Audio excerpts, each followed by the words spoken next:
So in this video, I'm just going to run through the principles behind finding a parabola when looking at a cone shape here, okay? So we were asked to get our focal sphere, okay? So if I zoom in, this is our focal sphere here. So before I even start off with the focal sphere, we have our cut surface here. So our cut surface starts here at the cone, and it exits on the bottom. So this is how we know it's going to be a parabola. Okay, so then in order to find the focal sphere is a sphere that touches the cone at one point and it touches off the cut surface at another point. Okay, and it's located along the center line. So in order to get this focal sphere, what we have to do is our basic solids in contact rule. So if we have our point here, okay, so this point here is our cut surface intersecting with our edge of a cone. So what we have to do then is bisect this angle here, and when we do that, it brings us into the center here, and this then gives us our radius for our focal sphere.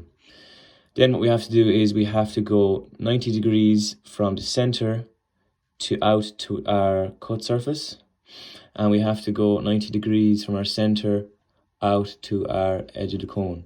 Okay, so once we have all that done, then we can begin to establish our focus, our vertex, and our directrix.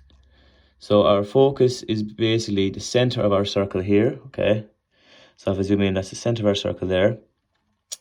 Then our vertex, then we know, is going to be the intersection of the cut surface and the cone. So it's here. And then our directrix then is going to be where our top 90-degree line hits our cone here, okay?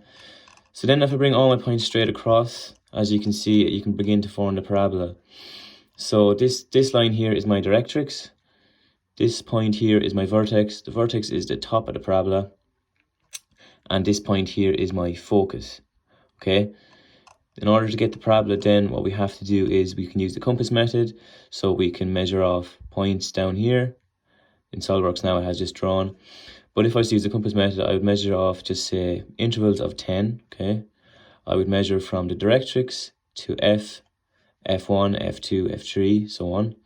And every time I want to get a point, I swing that distance from directrix to the focus 1, off my focus point, out to the parabola. And then we connect all our points then to get our parabola. So that's just a quick video running through the focal sphere of a cut surface making a parabola.